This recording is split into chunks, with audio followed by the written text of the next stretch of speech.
ಎಲ್ಲರಿಗೂ ನಮಸ್ಕಾರ. ನೇಗಿಲನಾದ ಯೂಟ್ಯೂಬ್ ಚಾನಲ್ಗೆ ಸ್ವಾಗತ ಸುಸ್ವಾಗತ. ಕೆಳದಿ ಶಿವಪ್ಪನಾಯಕ ಕೃಷಿ ಮತ್ತು ತೋಟಗಾರಿಕಾ ವಿಜ್ಞಾನಗಳ ಮಹಾವಿದ್ಯಾಲಯ ಇರುವಕ್ಕಿ ಶಿವಮೊಗ್ಗ, ಕೃಷಿ ವಿಜ್ಞಾನಗಳ ಮಹಾವಿದ್ಯಾಲಯ ಇರುವಕ್ಕಿ ಶಿವಮೊಗ್ಗ, ಕೃಷಿ ಸಲಹಾ ಸೇವೆಗಳು, ಕೃಷಿ ವಿಸ್ತರಣೆ ವಿಭಾಗ. ಇಂದಿನ ಈ ಸಂಚಿಕೆಯಲ್ಲಿ ಅಣಬೆ ಕೃಷಿಯ ಬಗ್ಗೆ ತಿಳಿಸಿಕೊಡಲು ನಮ್ಮ ಜೊತೆ ಇದ್ದಾರೆ ಡಾಕ್ಟರ್ ಶಿಲ್ಪಾ ಮೇಡಮ್, ಸಹಾಯಕ ಪ್ರಾಧ್ಯಾಪಕರು, ಕೃಷಿ ಸೂಕ್ಷ್ಮಾಣು ಜೀವಿಶಾಸ್ತ್ರ ವಿಭಾಗ. ಇವರಿಗೆ ಸ್ವಾಗತ ಮೇಡಮ್. ನಮಸ್ತೆ ಕವನ. ಇತ್ತೀಚಿನ ದಿನಗಳಲ್ಲಿ ಮಶ್ರೂಮ್ ಕಲ್ಟಿವೇಶನ್ ಜಾಸ್ತಿ ಆಗ್ತಾ ಇದೆ ಅಲ್ವಾ ಮ್ಯಾಮ್? ಮಶ್ರೂಮ್ ಅಂತಂದ್ರೆ ಏನು ಮ್ಯಾಮ್? ಮಶ್ರೂಮ್ ಅಥವಾ ಅಣಬೆ ಅಂತ ಏನು ಹೇಳ್ತೀವಿ ನಾವು ಕನ್ನಡದಲ್ಲಿ, ಪ್ರಾಚೀನ ಕಾಲದಿಂದನೂ ಬಳಸ್ತಾ ಇದ್ದೀವಿ. ಆದರೆ ಇವಾಗ ನಮ್ಮ ಜನಗಳಲ್ಲಿ ತುಂಬ ಅದ್ರ ಬಗ್ಗೆ ಪ್ರಾಮುಖ್ಯತೆ ಗೊತ್ತಾಗಿರೋದ್ರಿಂದ ನೀವು ಹೇಳ್ದಂಗೆ ಇತ್ತೀಚಿನ ದಿನಗಳಲ್ಲಿ ಅದ್ರ ಬಗ್ಗೆ ತುಂಬ ಜನ ಮಾತಾಡ್ತಾ ಇದ್ದಾರೆ. ಹಾಗೆ ಅದ್ರ ಬೇಸಾಯನೂ ಕೂಡ ಹಲವಾರು ಜನಗಳು ಮಾಡ್ತಾ ಇದ್ದಾರೆ.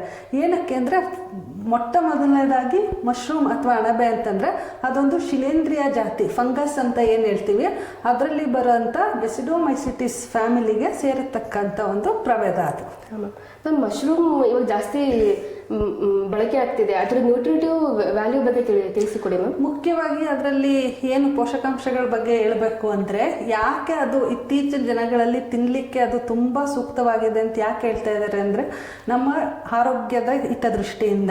ಮುಂಚೆನೂ ನಾವೆಲ್ಲ ತಿಂತಾ ಇದ್ವಿ, ಆದರೆ ಸೀಸನಲ್ಲು ಅಂದರೆ ಯಾವಾಗ ಫಸ್ಟು ಮಳೆ ಬರ್ತಾ ಇತ್ತು ಅವಾಗ ಮಾತ್ರ ನಮಗೆ ಕಾಡಲ್ಲಿ ಸಿಗ್ತಾ ಇತ್ತು.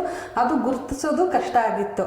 ಈ ಥರ ನಾವೇನು ಲ್ಯಾಬ್ ಕಂಡೀಷನ್ ಅಥವಾ ಪ್ರಯೋಗಾಲಯ ಅಂತ ಏನು ಹೇಳ್ತೀವಿ ಅಲ್ಲಿ ಬೆಳೀತಾ ಇರಲಿಲ್ಲ. ಮುಂಚೆ ಮಳೆಗಾಲದಲ್ಲಿ ಫಸ್ಟ್ 1 ಅಥವಾ 2 ಮಳೆಗಾಲದಲ್ಲಿ ಸಿಗ್ತಾ ಇತ್ತು. ಅದನ್ನು ಕಾಡಲ್ಲಿ ಹುಡ್ಕೊಂಬಂದು ಆರಿಸ್ಕೊಂಬಂದು ಆ ಟೈಮಲ್ಲಿ ಮಾತ್ರ ತಿಂತಾ ಇದ್ರು. ಇವಾಗ ನಾವು ಪ್ರಯೋಗಾಲಯದಲ್ಲಿ ಅದನ್ನು ಬೆಳೀತಾ ಇರೋದ್ರಿಂದ ಅದರಲ್ಲಿ ಯಥೇಚ್ಛವಾಗಿ ನಮ್ಗೆ ಏನು ಸಿಗತ್ತೆ ಅಂದರೆ, ನಾವೀಗ ಎಲ್ಲ ಕಡೆ ನೋಡ್ತಾ ಇದ್ದೀವಿ, ಕೊಲೆಸ್ಟ್ರಾಲಿಂದ ಹಾರ್ಟ್ ಅಟ್ಯಾಕ್ ಆಗೋದು ನೋಡ್ತಾ ಇದ್ದೀವಿ, ಡಯಾಬಿಟೀಸ್ ನೋಡ್ತಾ ಇದ್ದೀವಿ, ಹಾಗೆ ನಾನಾ ಕಾಯಿಲೆಗಳು ಹೊಸ ಥರದ್ದು ಬರ್ತಾ ಇದೆ. ಅದಕ್ಕೆಲ್ಲ ಇದು ರಾಮಬಾಣ ಹೆಂಗೆ ಅಂದರೆ, ಇದರಲ್ಲಿ ಕಾರ್ಬೋಹೈಡ್ರೇಟ್ಸ್ ಏನು ಕೊಬ್ಬಿನ ಅಂಶ ಅಂತೀವಿ ಅದು ಕಮ್ಮಿ ಇದೆ. ಪ್ರೋಟೀನ್ಸ್, ನಮಗೇನು ಪ್ರೋಟೀನ್ ಅಂಶ ಅಂತ ಹೇಳ್ತೀವಲ್ಲ, ಕಾಳು ಬೇಳೆ ತಿನ್ನೋದ್ರಿಂದ ಸಿಗತ್ತಲ್ಲ, ಅದ್ರ ಅಂಶ ಜಾಸ್ತಿ ಇರೋದು ಒಂದು, ನಾರಿನಾಂಶ ಇರೋದ್ರಿಂದ, ಅದೇ ರೀತಿ ನೀರಿನಾಂಶ ಜಾಸ್ತಿ, ನೀರಿನಾಂಶ ಇರೋದ್ರಿಂದ ಇದಕ್ಕೆ ತುಂಬ ಪ್ರಾಮುಖ್ಯತೆ ಇದೆ ಇವಾಗ.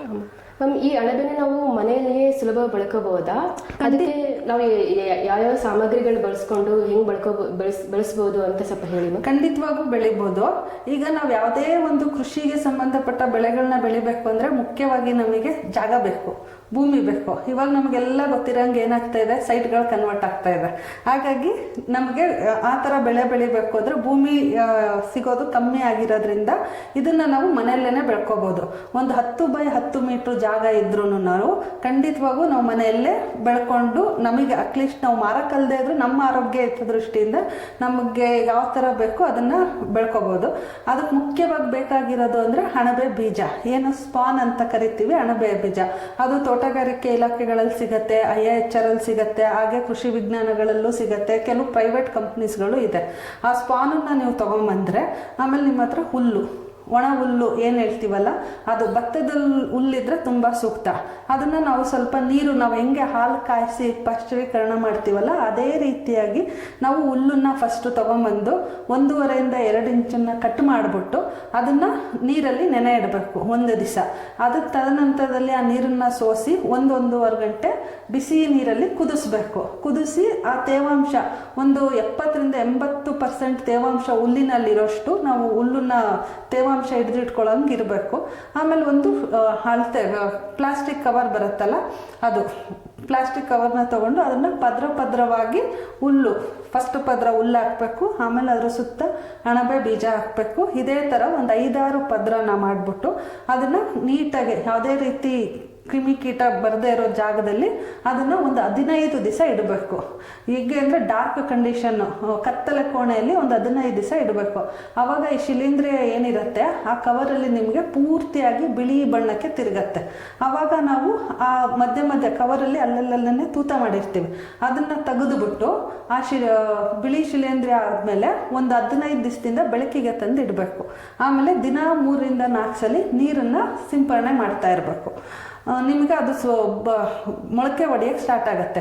ಈ ಥರ ಒಂದು 4ರಿಂದ 5 ಕೊಯ್ಲು ಅಂದರೆ 30ರಿಂದ 35 ದಿವಸದೊಳಗಡೆ ನಿಮಗೆ ಕಟಾವನ್ನ ಮುಗಿಸ್ಕೋಬೋದು.